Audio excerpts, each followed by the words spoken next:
Hello and welcome everyone to VV studies. आज हम intellectual property rights के बारे में बात करने वाले हैं, जिसमें हम पेटेंट एक्ट के बारे में बात करेंगे। पहले हम समझ लेते हैं कि इंटेलेक्चुअल प्रॉपर्टी क्या होती है।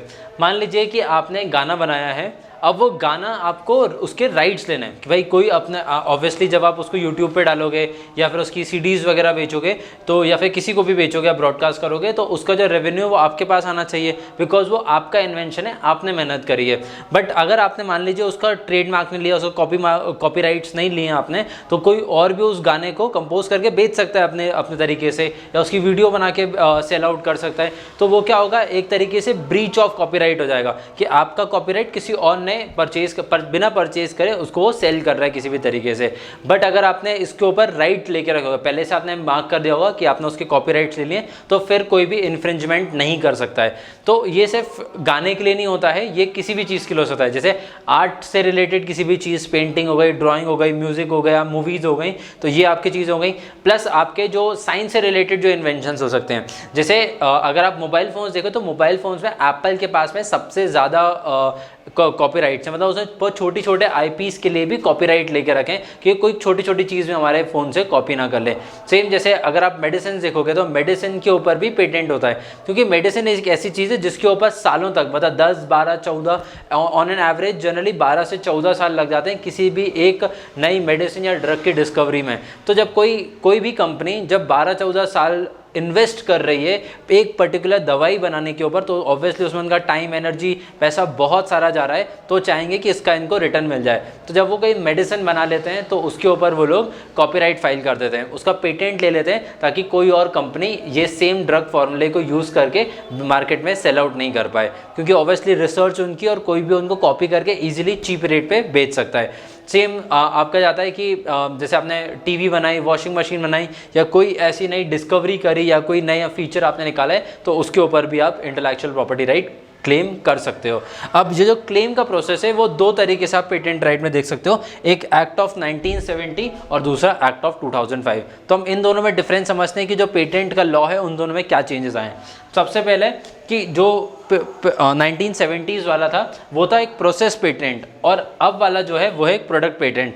मतलब कि आप किसी एक प्रोसेस को आप पेटेंट कर सकते थे, मतलब आपने जो एक फाइनल प्रोडक्ट बनाया है, जैसे मान लीजिए मैंने आज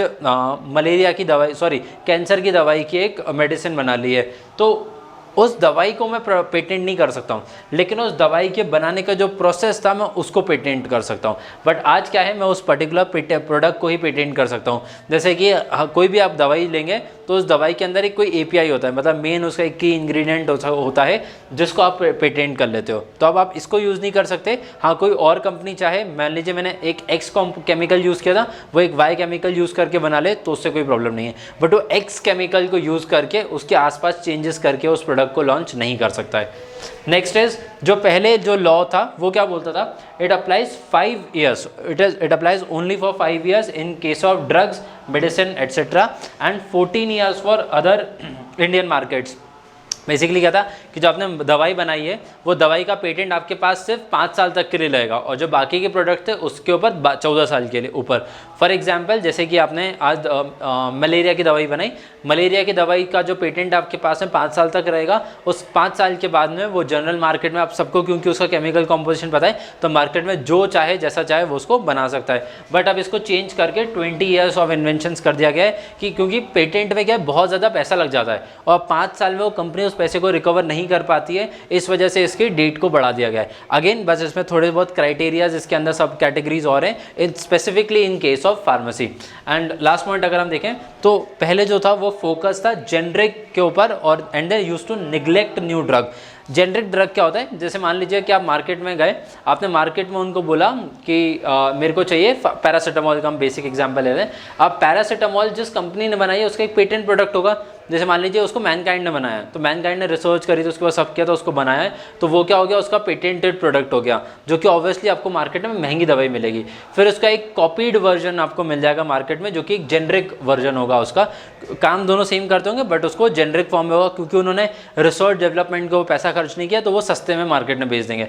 तो पहले फोकस उसके ऊपर था, लेकिन अब फोकस शिफ्ट हुआ है फ्रॉम जेनरिक टू ड्रग्स, मतलब कि आपका जो पेटेंटेड फाइल है, पेटेंटेड ड्रग है, उससे लेके जेनरिक के ऊपर, सब के ऊपर अब फोकस किया गया। तो एक सिर्फ नीश मार्केट नहीं है, बल्कि इसका एक बड़ा सा एक ब्रॉडर मार्केट में आ गया है। I hope patent act is clear to you. Thank you for watching the video.